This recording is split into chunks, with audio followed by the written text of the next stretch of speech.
The marble of the Parthenon seemed colder these days. Or perhaps it was just Plato who felt a permanent chill ever since the prison cell, ever since the quiet dignity of the hemlock. Socrates was dead. In the weeks that followed, Athens seemed determined to forget him. The politicians he had embarrassed returned to their self-important speeches.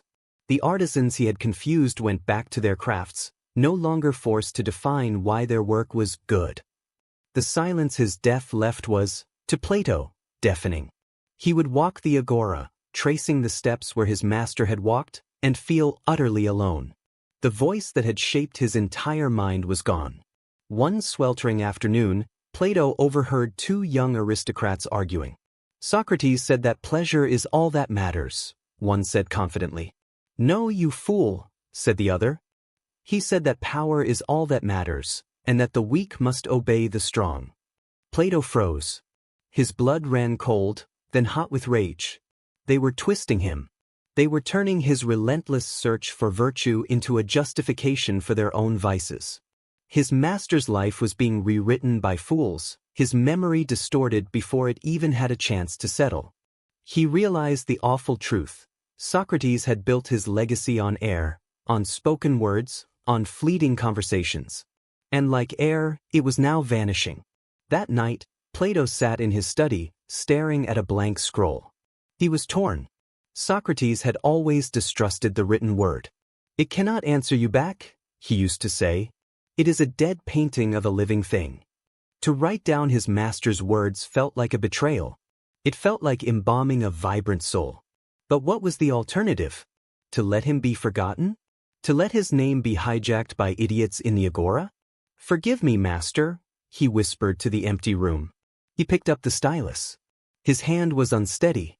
He didn't know where to begin. How could he capture the way Socrates spoke? The twinkle in his eye, the deliberate, frustrating way he would pretend to be ignorant. He decided not to describe him. He would let him speak.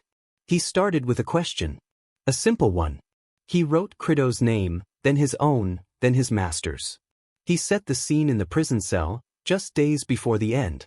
He wrote Crito's desperate plea to escape. And then he paused. He closed his eyes.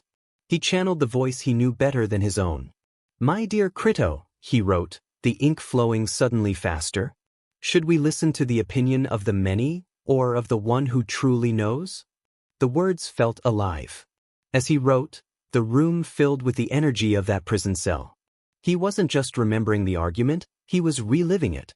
He was giving his master a new platform. The scroll was his new agora. The ink was his new voice. He wrote for hours, the lamp burning low. He wrote the apology, pouring all of his grief and fury into the defiant speech Socrates gave at his trial. He wasn't just a student. He was a conduit. When dawn broke, Plato unrolled the scrolls. His fingers were stained with ink, his eyes burning. He began to read. It was not a dead painting. The voice that rose from the parchment was sharp, witty, ironic, and brilliant. It was Socrates. It questioned him. It challenged him. It was alive.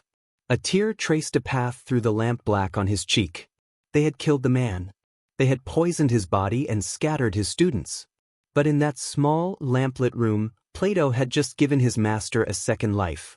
A life on parchment, a life that could not be silenced by hemlock or by law, a life that would outlast them all.